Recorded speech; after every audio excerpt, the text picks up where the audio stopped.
Is anyone else exhausted from this roller coaster series between the Los Angeles Angels and the St. Louis Cardinals? We're going to get into all the details, including Wednesday's game.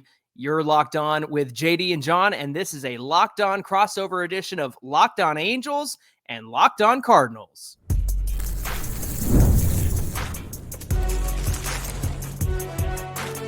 You are Locked On MLB Crossover, part of the Locked On Podcast Network.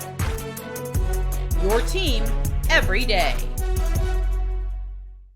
Thanks for making this Locked On crossover edition of Locked On Angels and Locked On Cardinals your first listen of the day. You can help us out, both shows actually, by checking us out on Apple Podcasts, Spotify, or SiriusXM by searching Locked On Angels or Locked On Cardinals. If you want to help us out and give back to the show, you can leave us a rate and a review on all podcast platforms. You can check us out on YouTube. Hit that subscribe button. Always welcome you to jump into the comments section for both shows because we love hearing from our everydayers. It's the best way to get in touch with us and be part of the conversation. And once again, we thank you for making this crossover your first listen of the day. If you don't know me, I'm one half of the Super Halo Bros and one half of the host of Locked On Angels. My name is Jon Frisch.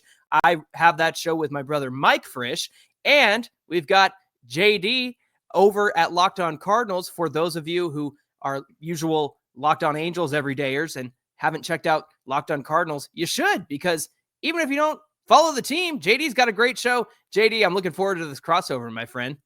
Yeah, I appreciate it. Sorry your brother couldn't make it. Was he upset about the Herrera showcase today? The three Ivan Herrera home runs, and I see you got Locked On Ivan Herrera down there on the video side. That. Yeah, we had to switch it up. Making history on a Wednesday. I got to show my boy Ivan a little bit of love for that one. Absolutely. Yeah, that was an insane performance and just an insane series all around from the Cardinals and the Angels.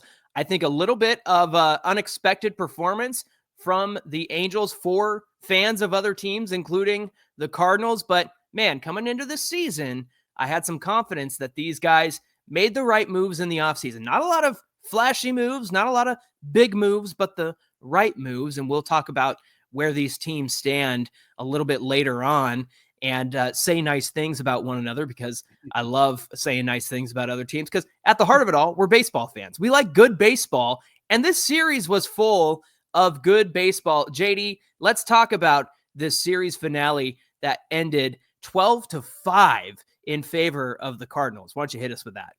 Yeah, and the score is not even a proper way of how this game actually was, because it got out of control a little bit later in the game, in the eighth inning to be specific. But it was a tight game throughout the entire time. It was a great pitching battle between Kikuchi and Sonny Gray, both of them going back and forth. And, for a while there, it was just a couple of long balls were making the difference there. Mike Trout gets the best of Sonny Gray on a hanger early on in the game, and then Ivan Herrera hits his first of what became 3 home runs today for the Cardinals catcher. And then, obviously we had the big smash by O'Hoppe, who, I don't know if we need Sonny Gray throwing to O'Hoppe anymore. I think we're learning our lesson here, because he also popped them, a 3-run blast last year in LA, if I remember correctly. So he's kind of got Sonny's number. And, at that moment in the game, it was a 3-1 ball game. The Cardinals were actually up at the time after Herrera had hit his second home run of the day. And normally in a game like that, it's 5-3, and that kind of felt like nail in the coffin type of situation for the game, because over the years, the Cardinals have not been a team that has been able to come back from something like that. But so far this year, things have been a little bit different. Offensively, this team's been really, really good, and they battled back and took advantage of, and it's something that I wanted to point out, was because, and I don't know if you noticed it or not, but the style of at-bats the Cardinals have been taking so far this season, kind of an exhausting team to face if you're on the other side of things. Like they had to eat into the Angels bullpen. Obviously, you go to extra innings in the first 2 games, so both teams, a little depleted with what arms they had available, but the Angels really went for it in those first couple of games and used more of their bullpen. So you're getting down here in this third game, day game following a night game where you used a lot of pitchers, and the Cardinals kind of ate into that Angels bullpen,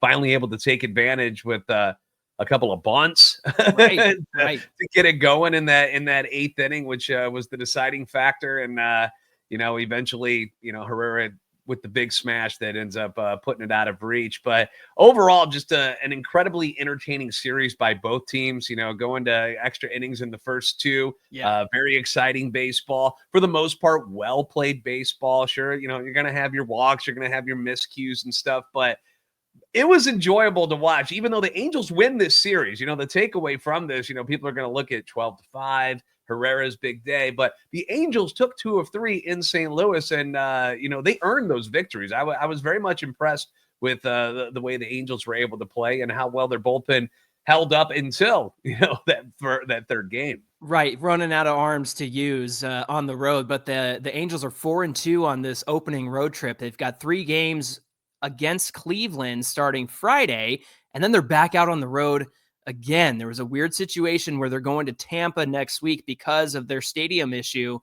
They actually flipped series, so the Angels will have a long stretch of home games, I believe, in July. But man, this first month of the season is pretty much all on the road for the Halos. I want to talk about Yusei Kikuchi a little bit because he's somebody the Angels really went after this offseason to get him into the rotation and kind of guide what is a young rotation when you consider Jose Soriano, Jack Kohanowitz, Reed Detmers was part of that equation for a while. Then the Angels went out and added your nemesis Kyle Hendricks to the rotation. We are not talking about Kyle Hendricks, are we? I almost brought my Cubs. I almost brought my Cubs hat out just as a joke that I got at Wrigley Field. But the fact is they are relying on 3 veterans in Kikuchi, Anderson, and Kyle Hendricks to guide guys like Jose Soriano and Jack Kohanowitz along. And man, with Yusei Kikuchi, I expected, because of how he's implemented that slider and now he's implemented the sweeper. He had those incredible 10 last starts with the Astros, changing his whole repertoire really and focusing on the fundamentals of his pitch mix to really find success. He had the 5 walks in this game, but I can't complain, JD, about 6 innings pitched, 3 earned runs, right? Like, he's going to give up the long ball. He's going to walk some guys because, that slider that he tries to get people out with is going to dip out of the zone. And he certainly had some nice calls on the edges. There were also some calls he didn't get on the edges. And that was a little bit of a show in Wednesday's game. But all that to say, it's his second time giving us a quality start and certainly kept the Angels in the game before things fell apart. What has been frustrating is the lack of Angels offense. And you go back to Monday night where it was 4 hits and 5 runs scored for the Halos, and it was mostly walks coming around to score. And they were really asleep at the wheel, especially in that White Sox series. And you got to see it, the heroics from Kyron Paris over those first 2 games. The guy just keeps on doing his thing, and just totally unexpected coming out of spring training. He went and saw Aaron Judge's hitting coach over the offseason, and that's why Kyron Paris is a name that people might need to know from the Angels, because he's from that 2019 draft, never really has done much. He's been up with the club a few times, but he was a hero certainly over the first 2 games of this series. And he's on the bench for Tuesday's game and Wednesday's game, and Angel fans are going nuts over Ron Washington's decision to do that. And so much for defense first, because Nicky Lopez threw one away and gave St. Louis the tying run when it was 5-5. And it was like, you put Nicky Lopez in there to be your defensive guy, and you don't put Kyron Paris in the infield because you're worried about his defense. I don't think Kyron Paris throws that ball away. And so just a lot of frustrating decisions from management on the Angels end. But again, I really can't complain. Going back to Yusei Kikuchi, I can't complain about a quality start, keeping the team in the game. And that's all we Angel fans want, JD, is just guys who don't give away the game in the early part and the early innings. And fortunately, Yusei was able to do that. Unfortunately, the bullpen just ran out of steam for these Halos. Yeah, Kikuchi effectively wild today, because that was something, because you mentioned that he'll walk a guy here and there, which is normal for most pitchers, but he's not somebody. 5 is a lot for Kikuchi. And the one thing that was happening in this game was it wasn't coming back to burn him. They were able to wiggle out of those situations. And normally when you are putting guys on, and the Cardinals learned that, in game one of the series. When you put guys on, they tend to come around and bite you in the butt. And that didn't happen to Kikuchi much today. So quality start by him. Yeah, he's a good one. He's a guy that I thought was a solid signing for the Angels. Jorge Soler didn't do much in this series, but, I think that's a guy that, obviously provides some pop there in the middle of the order for you. Much needed pop for them. Yeah, and of course, getting Mike Trout back, he if he is a little rusty right now, so be it. He's been down for a while, but he's still Mike freaking Trout. I don't care if he's in center, he's in right, whatever. Like, you got to respect this guy. And he did a couple of good things in the two of those games, the home run, and then obviously he had the double in game two. And there's a good, solid setup there for the Angels. And I'm with you though. Like, I want to see some of the young guys play. It's how we feel in St. Louis. Is like, cool. Michael Ciani's a great defensive guy, but I need offense to win. And so if I'm Ron Washington, I'm definitely putting the offense out there before I'm going defense first on a regular basis. So I can see the frustration with a move like that. There was a lot of things that lined up for each team as well. Just, you mentioned the Logan O'Hoppe comeback, but man, one thing I'll say about St. Louis, I never felt comfortable when the Angels had a lead. I never felt comfortable when it was a tie game. And I'll say that in the past, I wouldn't have felt comfortable because I had no confidence in the Angels bullpen. This year, I feel really good about them. And so that's more of a credit to what St. Louis was able to do to stay in the games and stay in the fight. And of course, they ran away with it in game 3. I thought it was funny, Donovan had kind of that slip up on Monday night. Then Nolan Shawnuel has his, quick throw to Ben Joyce over there at first base on Tuesday night. Fortunately, he had a little bit of a redemption arc, hitting his first career triple and scoring those runs for Nolan Shawnuel. So, man, just not a slugfest in like the home run sense, but just like a heavyweight boxing match, just punch for punch between these two. So it was a really fun series. Both teams sitting at 4-2, Cardinals 4-2 now. So you can't really complain. To start the first 6 games of the year, sitting at 4-2 for both of these teams who, fans probably didn't have very high expectations. And we were talking before the show started, and the Angels and Cardinals have a lot of similarities in the sense that there's not a lot of expectations, but at least St. Louis was honest about what kind of season it was going to be.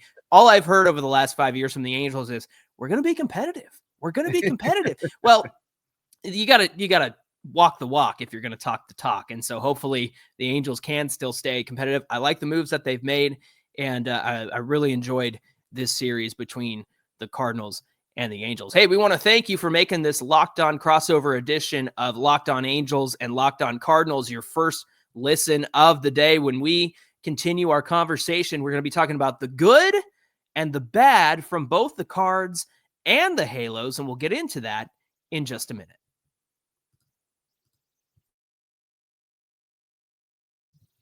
Today's show is brought to you by our friends at Monarch Money. If you've ever checked your bank account and went, where did all my money go? Between dining out, online shopping, maybe you bought something you didn't tell your spouse or your significant other. It's easy to lose track and say, what did we just buy online? Because we had money and now it's gone.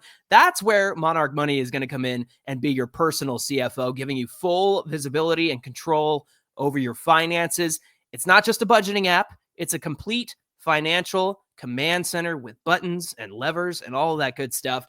And you can track all of your accounts, investments, and spending in one place. You stop managing your money and start building your wealth. And Monarch Money makes it easy for you to have those financial conversations with your partner and make them smoother than ever. You can track shared accounts, personal accounts, set goals, and stay on the same page without the stress. So take control of your finances with Monarch Money. You can use the code LOCKEDONMLB at monarchmoney.com for 50% off your first year. They're already saving you money. It's fantastic. So once again, that's monarchmoney.com, code LOCKEDONMLB for half off your first year. This is the Locked On Angels podcast and the Locked On Cardinals podcast. We thank you for making it your first listen of the day. JD and I are doing a little crossover edition of both shows. I'm glad that we're doing this because I really like tuning in to Locked On Cardinals because I enjoy hearing you talk about Cardinals baseball, JD. So it's fun for us to actually get together and chat about our teams a little bit. Yeah, no, and I, growing up, there was a time where actually I was a kind of like, obviously my heart's always going to be in St. Louis with the Cardinals, but there was a time when it was the JT Snow, Tim Salmon type of years with the Angels, and I was like, I kind of like watching these games. I kind of dig it. Like, I'm loving your hat right now, John. Dude, I love this hat. I wear it all the time, man. And you know what's funny? JT Snow was my first favorite Angel. I was like 3 or 4 years old. And the only reason I knew I liked him was because he was a lefty and I'm a lefty. So that's why I liked JT Snow when I was a kid. It's a cool name too, right? JT Snow. I mean, it just bangs, dude. It's good stuff. We also have a lot in common, obviously, with Albert Pujols and David Freese was on the team. He was the last third baseman to help us get to the playoffs over 10 years ago. But I loved having David Freese on this team as well. So, Jimmy Edmonds, a big name that went back and forth that we got from LA for the legendary Kent Bottenfield. There you go. Ended up going back to the Angels in that one. You guys also got, I think it was Adam Kennedy went your way too, but it helped you guys win a title. Like he was right there. Exactly. And then once Trout came up and took over the outfield, Peter Borges got sent over to the Cardinals because there was no room for Gorgeous Borges. Look at these names. You guys helped us out with the Dexter Fowler situation. That's you guys right. were like, we'll take them, just throw them over here. We got him. Man, and you know what? He was off to a great start that season before he hurt his knee, and he was out the rest of the year. I think it was 2021 or something like that. But yeah, it was cool while it lasted. And I've always been a Dexter Fowler fan. And so even though he was at the end of his career, what would have ultimately been the end of his career, I was like, I'll take him. What, the Angels aren't doing anything. Let's bring on Dexter Fowler. Why the heck not? He gets a bad rap in St. Louis because he never lived up to the contract and the expectations. But if you go back and look at his numbers, they actually weren't as bad as everybody makes him sound. They make it sound like he was like a 150 hitter and was just garbage. And he really wasn't that bad. It just wasn't to what the Cardinals wanted. So It is what it is. Absolutely. Hey, so as we look back on this series, we want to talk about the good and the bad from both of our teams, what went well, what didn't go so well, and what could have been, should have been, probably was a complete disaster in your eyes, in my eyes. JD, why don't you start off with what you liked from your Cards in this series? Well, I'm going to go ahead and kind of reiterate something that I brought up in our first segment, and that is the fact that the Cardinals had this ability to continue to fight back in this particular series. And, it was back and forth in all three games, really. But last year, when the Cardinals would fall behind, there would be a lot of like slumped shoulders, a lot of bad body language. You could just read it in them that they didn't feel confident that they were still in a game, whether they give up a lead or they were fall behind.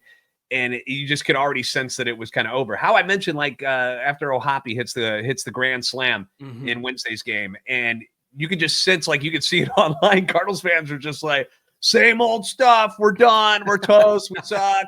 And even in the two games that the Angels won, the Cardinals had an ability to not quit, which is not something we've seen the last couple seasons. The Angels would grab a lead, Cardinals would fight back. You had the extra innings in game one. Angels jump out with 2 in the 10th inning. The Cardinals don't just, it's over. No, they score 1. They make it close. Exciting game. Tuesday night, Angels take that 3-1 lead. Cardinals come back. Angels score 3 in the 10th. Cardinals score 3 in the 10th. It was back and forth. Angels do it again in the 11th. Cardinals can only scratch one across in that one. But they kept coming. Right. And the word that it keeps getting brought up and it keeps coming to my mind is like relentless. Like they just like every at bat is usually a tough at bat. Sure, you have one here and there where somebody makes an easier out, but it just felt like they were just exhausting to play against. Even though the Angels took 2 of 3, it felt like the Cardinals did some really, really good things in the series. They kept taking those tough at bats, and it's just something we didn't see a lot of last year. And having the offense be where it is not something I think a lot of people saw coming. Double-digit hit totals for the Cardinals in all 6 games to start the season, which is mind-blowing compared to what we saw last year. They're hitting almost 300 as a team right now. They got the second most hits in the league, second most walks, second most runs. They're fourth in home runs. Thank you, Ivan Herrera. I don't think anyone saw this offense coming this way, and I think it's one of the reasons why, even though the Cardinals just lost 2 games out of 3 to the Angels at home, I think that these are things to build upon for what is in the long, especially with the offensive side of things. It's a younger roster,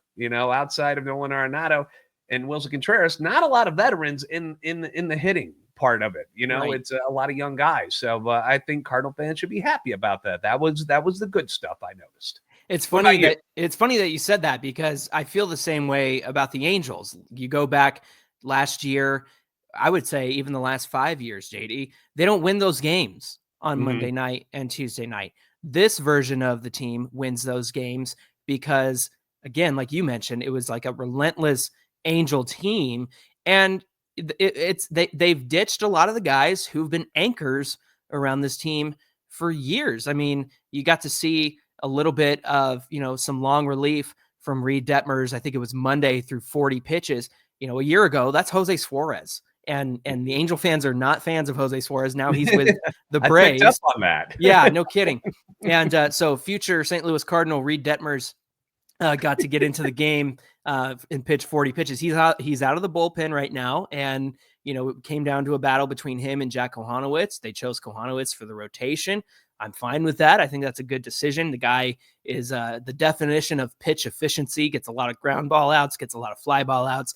But I say all that because, again, a year ago, 2 years ago, 3 years ago, they don't win these games. Even with like a Shohei Ohtani and Trout and Rendon on the field, they don't win these games, and it has everything to do with the pitching. And so in this situation, I was really proud to see guys like Ryan Johnson, man, is a beast. And if for the Cardinals fans who might not know, he skipped the minor leagues. He was so impressive in spring training. They liked what he had that they put him in. He's got a wicked delivery. It's very like, what am I looking at here? So exactly. Very off-putting and effective. He's like Jimmy Herget with velocity, right? It's just a weird delivery, and he chucks it in there. He almost slings it in there. Now, he was a starter in his college career at Dallas Baptist. I don't know how much that delivery is repeatable for him to be a starter in the majors, but I really like him out of the bullpen. So just a lot of guys stepping up. I mean, I look at what Nolan Shonowell did on Tuesday, where he, rushed that play, didn't need to rush that play to Ben Joyce, and then have the redemption arc, like I mentioned earlier in our first segment. That doesn't happen a year ago. And so they reported, I think our sideline reporter, Erica West, and was she in St. Louis for a while, or that sounds extremely familiar to me. Yeah. So she joined the Angels 2 years ago, and she mentioned that once Nolan got back in the dugout after that error, his team picked him up and they said, "Don't worry, you'll get it back." And sure enough, he was able to do that. So a lot of good that I liked. And as far as the bad, here is where I think Angel fans' frustrations lie. Number one, it's not having Kyron Paris in that lineup every single day when he's literally been the guy to carry this Angels offense through the White Sox series, through the St. Louis series. And right now he's a backup center fielder for Joe Adell. And the reason why that's frustrating is because both those guys need to be in the lineup.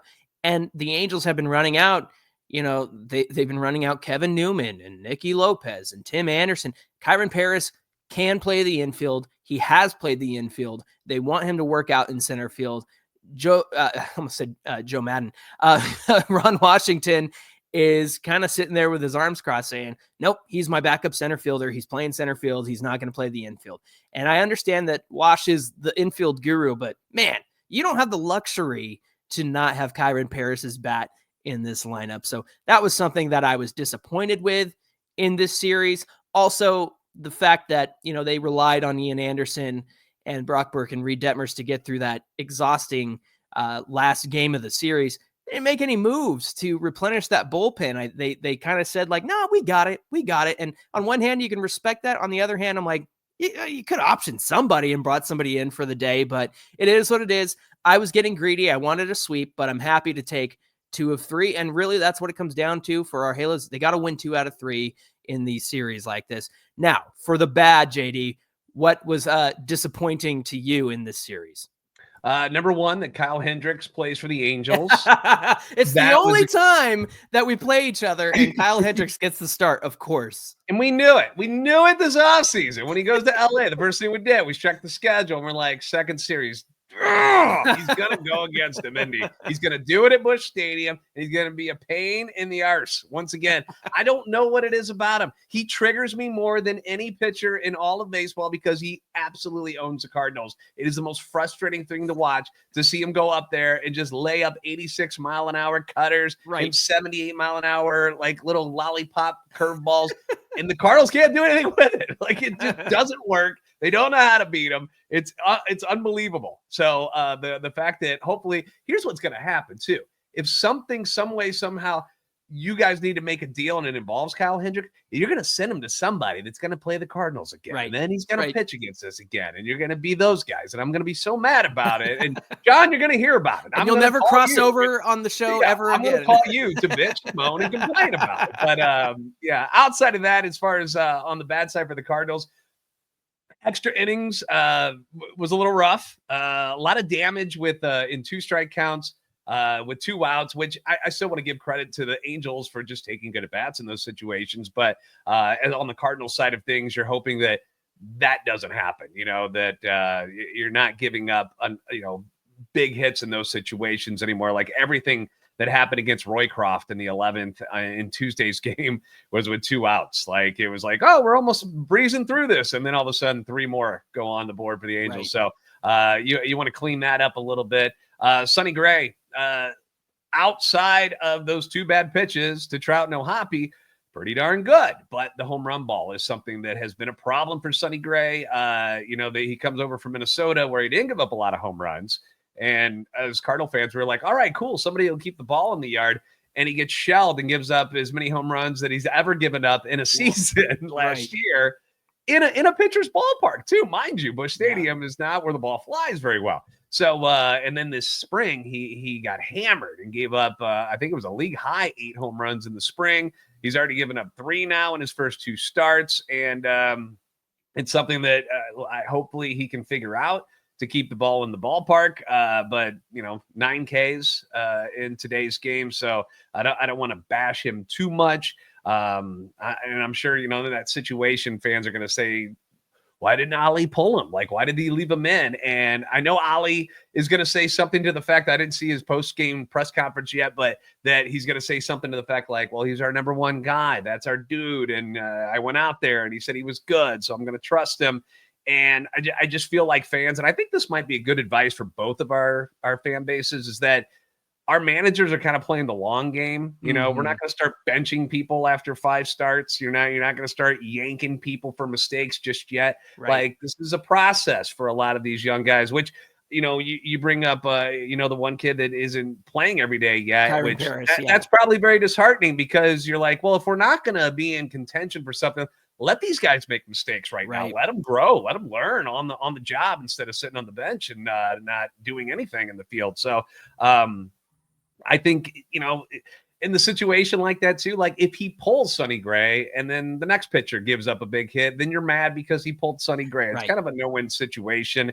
So it's just, I want to remind people it's a long year and they're going to let these guys play and figure it out together, and I think that's one of the good things about the situation. If you want to spin a positive on both of our teams right now, is like, there are no expectations right now. And so, letting these guys make mistakes and become better players by the time July and August comes around is probably going to benefit our franchises in the long run. It may piss you off now. I was like, but in the long run, hopefully those things work out. And that is just really the bad that I take from the Cardinals. Overall, though, just a really fun series between both teams. Yeah, wise words, JD, and definitely something that I need to hear as I vent my frustrations about Kyron Paris. It's tough as a fan, because you want, but there's a long look at this where you got 6 games that have felt like 6 years. That's the problem. Is this season is brand new, but it's felt like a million years long so far. Hey, today's show is brought to you by our friends at Wonderful Pistachios. When I'm stress eating during a baseball game, Wonderful Pistachios is my go-to snack because I love cracking open the shells. I like the in-shell varieties, and you can grab some for yourself at wonderfulpistachios.com. And the good news is while I'm stress eating, it's actually a delicious and nutritious, full of protein, a great snack for you to have that's going to fill you up. Each 1 ounce serving has 6 grams of protein, giving you over 10% of your daily value. Plus, they're packed with fiber and better for you unsaturated fats to keep you going all day. You can get them in the no-shell variety, so you can eat them handfuls at a time, or if you're watching a game like me and you need something to do while you're watching the game and fidgeting and worrying about losing the lead against the Cardinals, you can crack open the shells and enjoy it that much as well. So get snacking and get cracking with a snack that packs a protein punch. Visit Wonderful Pistachios to learn more. All right, JD, this is something I've been looking forward to since we decided to get together. Say nice things about the other team, and I love you pitched this idea, and I've been looking forward to it. So I'm going to give the floor to you because I know we won the series, but I'm still hurting over that loss on Wednesday. So pick me up, give me some encouragement about my Halos this season. So happy to see Mike Trout healthy and on the field. Yes. First and foremost, I've talked about this throughout the offseason with a number of people who root for different teams. And it's just like baseball needs Mike Trout so bad. I've missed him. The attitude, the way he interacts with fans, with foul balls and stuff, like seeing him in St. Louis. I'm so disappointed that so many fans stayed away from Busch Stadium for this series because of the fact you guys just missed a chance to watch one of the great ones play. And Mike Trout being out on the field makes me so happy, and I'm so happy for you guys, and I hope he stays out there throughout the entire season and remains healthy and can give you guys 140 games and be who he normally is when he's got his legs under him, because he's a special talent. Also, how many left-handers do you guys have on the team? That impressed me. It looked like I think you had 13. All 13 pitchers were left-handed in the series. And they just kept rolling them out there over and over and over. But I was really impressed with, first off, the abilities of so many young guys coming from your bullpen. You talked about the one kid who came in who hasn't did anything play in the minor leagues at all. Ryan Johnson.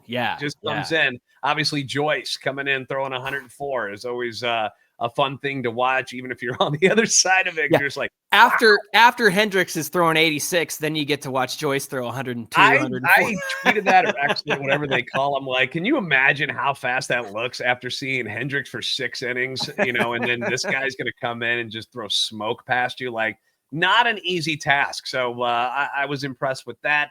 I like the balance that you guys have going on with veterans and youngsters. I hope that Wash eventually does give a longer leash to some of the young guys and allows them to get out there and play and make some mistakes without being like, I need the vet. I need the Kevin Newmans. No, you don't. No, you don't need to see. I don't need to see Kevin Newman play anymore. Like, I want to see fresh faces if I'm a fan of the Angels. That's what I want to see outside of Trout and, outside of, guys like, Soler. There are certain guys that have to be in there, but there are other guys who don't. But just overall, like, I was impressed with the way they played the game. I feel like the Cardinals and the Angels are in a similar situations where the Angels are trying to get over that hump finally. You got to stay healthy, obviously. But I enjoyed the brand of baseball that you guys brought to Busch Stadium this weekend. And you guys were able to win in different ways. Like you said, the walks on the first night, just being patient at the plate, taking what they give you. And then the other 2 games, you were able to put some runs on the board, specifically on Tuesday night, doing that damage in extra innings was, it was just like, I get another hit with 2 strikes. My goodness. So you guys keep doing it that way. And I think it's going to be a much better season than most people think. I think it would be a great narrative turning season if the Angels could, kind of do what Kansas City was able to do. You add a couple of sneaky veterans and turn your narrative around your franchise around. I think that'd be really great. Now, I wouldn't dare to put the storied history of St. Louis in the same category as where the Angels have been over the last 10 years. But so seeing that, you've found it acceptable to say that they're in similar situations.